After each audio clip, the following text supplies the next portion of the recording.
മനുഷ്യനും പ്രകൃതിയും തമ്മിൽ അഭേദ്യമായ ബന്ധമാണുള്ളത്.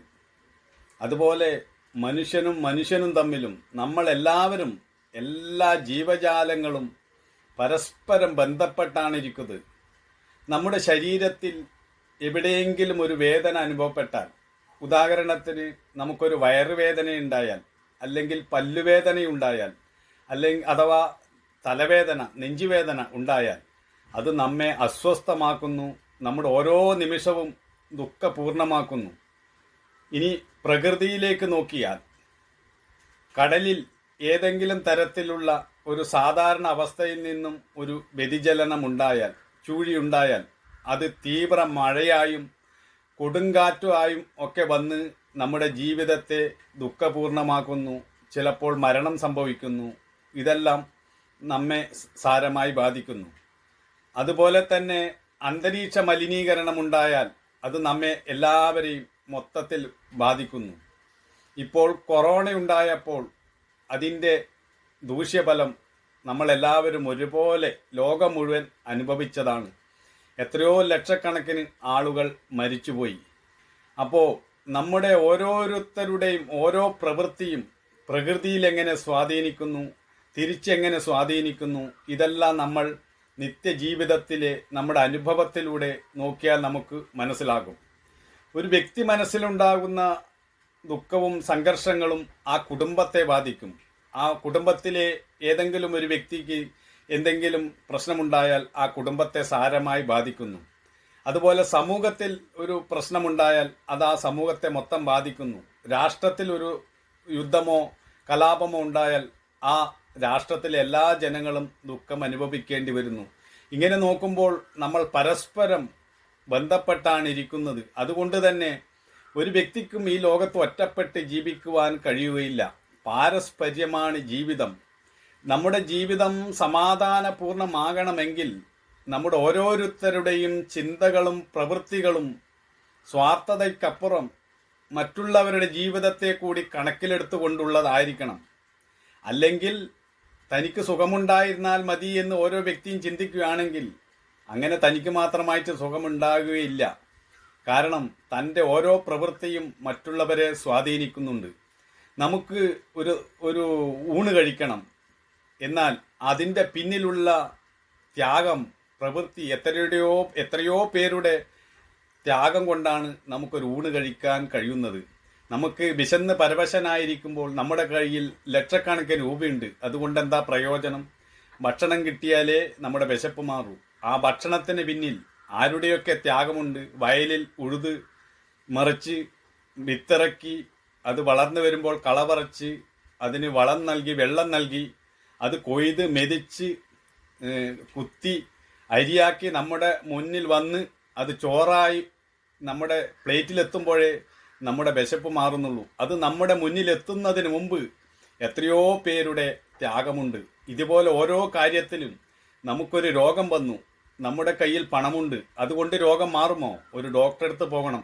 ആ ഡോക്ടർ 25-30 വർഷം പഠിച്ച് അതിന് ശേഷമാണ് ആ രോഗത്തിനുള്ള മരുന്ന് കണ്ടെത്തി നമ്മെ സേവിക്കുന്നത്. അപ്പോൾ ആ ഡോക്ടറുടെ സേവനമില്ലെങ്കിൽ നമ്മൾ എങ്ങനെ ജീവിക്കും? ഇങ്ങനെ ഓരോ കാര്യവും. അതുപോലെ ഒരു ഡോക്ടർക്ക് ഒരു ഡോക്ടർക്ക് ഭക്ഷണം കഴിക്കണമെങ്കിൽ ഒരു കൃഷിക്കാരൻ്റെ സഹായം വേണം.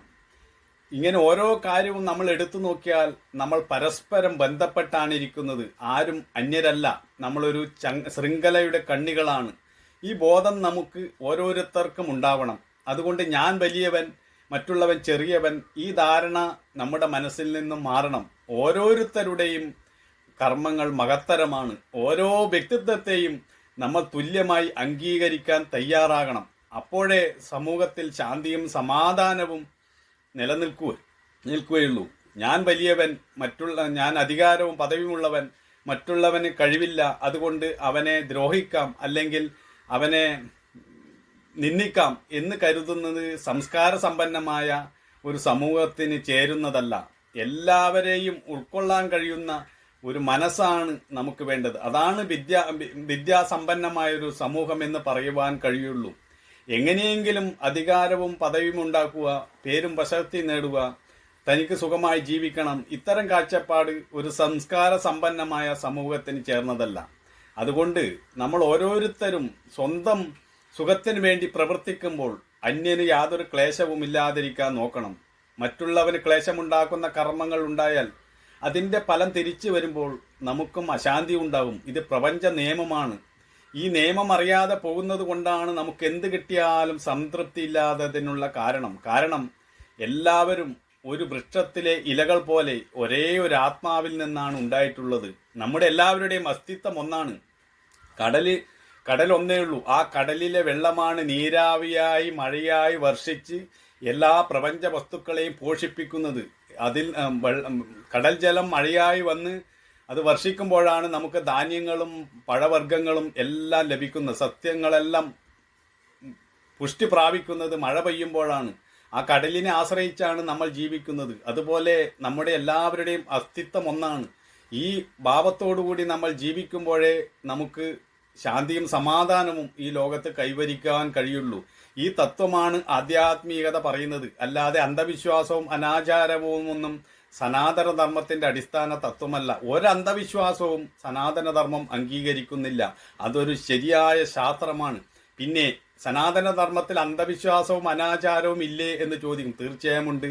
അതൊന്നും ഉപനിഷത്ത് അതൊന്നും പറയുന്നില്ല. മനുഷ്യനെ സ്നേഹിക്കാനും സേവിക്കുവാനും കഴിയുന്നതായിരിക്കണം യഥാർത്ഥ അറിവ്. എല്ലാവരും ഒരു ആത്മാവാണെന്ന് കണ്ട് മറ്റുള്ളവനെ സ്നേഹിക്കുകയും സേവിക്കുകയും ചെയ്യുമ്പോഴാണ് ഈ ലോകത്ത് നമുക്ക് സ്വർഗം തീർക്കാൻ കഴിയുന്നത്. മതത്തിൻ്റെയും ജാതിയുടെയും പേരിൽ മനുഷ്യനെ ഭിന്നിപ്പിക്കരുത്.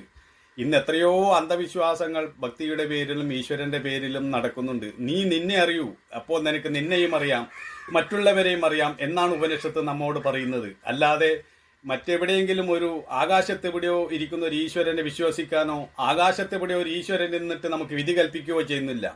ഈ പ്രപഞ്ചത്തിന് അനശ്വരമായൊരു നിയമമുണ്ട്.